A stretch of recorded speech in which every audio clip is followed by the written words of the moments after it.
Our new record is called Paradise, and people keep asking what paradise means to me, and I have no good answer to that at all, and I don't like it.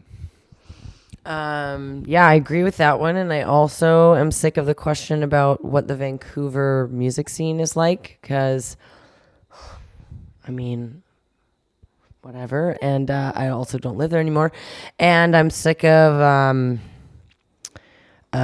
talking about feminist stuff or girl stuff. I mean, I'm happy to talk about feminist stuff, but always, focusing on that whole vagina angle is annoying.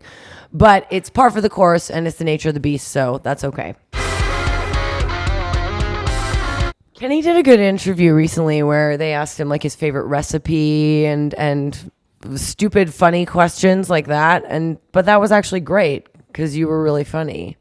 It's a lot more interesting. Yeah. I think, to learn how to make a soup than to ask, talk about guitar parts. The soup question. What do you like to cook at home? What's the first thing you do when you wake up in the morning? What's your favorite article of clothing? I don't know. Anything that doesn't have to do with music. I mean, when I interview people, I like to treat it as though I want to treat the piece, no matter how niche the person is, that like my mother could read the interview and be interested. So you just get to know the actual person, you know? An awesome question. And if anyone asks me what's the good question, I'm going to say the question you just asked. Well, a band like Motorhead, I love Motorhead, but they don't influence me at all.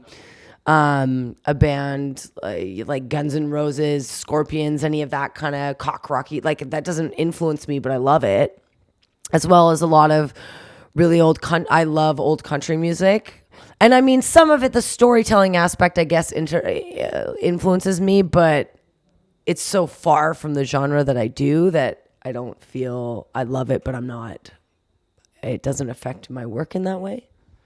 Yeah, I listen to a lot of like really weird records, and like there's some that I really like that I guess I could say like I probably got nothing out of them in terms of like what I could use in our own stuff. There's this record I really like that was made by one of the guys from Daft Punk's dad, where he had all these high school students in France pretend to be Japanese and sing all these like weird songs.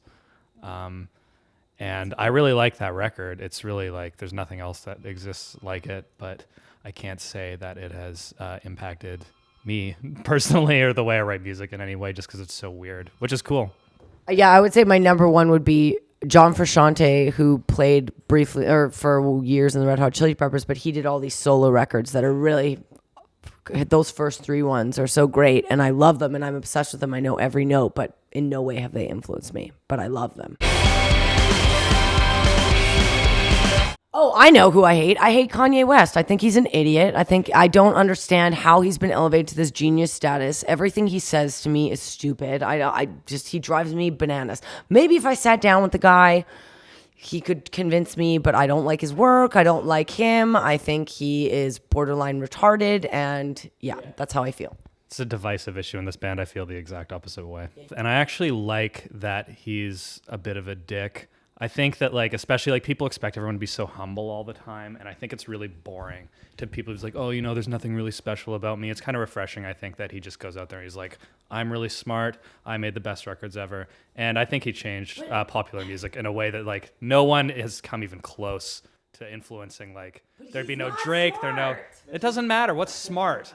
Like he can't do math. Like I don't know. Like it's not. He can't do math. I think like rap music in general. No. This is nothing about just rap music. I think it's more just his to be so boisterous to me. Like I agree with you about the humbleness, but there's a different kind of dick that I enjoy, and I think for me with him, it was when he said he was a proud non-reader of books.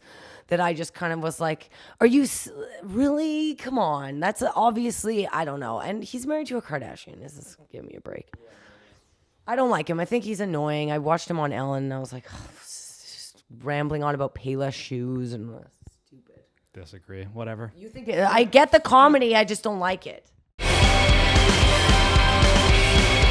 We play so many shows after every record that we get burnt out really quick, really fast. So that's why we put out an album every 2 years, because if we just keep playing the same songs, it would be torture. But right now we have like 9-10 new songs that we can play in the set. So we're still in the honeymoon period. I don't think anyone's suffering yet. I'm pretty bored of playing Down It Goes, but everyone Let's replace it with something else. Yeah, everyone loves it though, and it's easy and it's a nice break on my voice. But yeah, I'm pretty like, ugh, over. Yeah, I wasn't gonna bring that up. Let's remove that. Next. Okay, good. Hey, look at that. Perfect.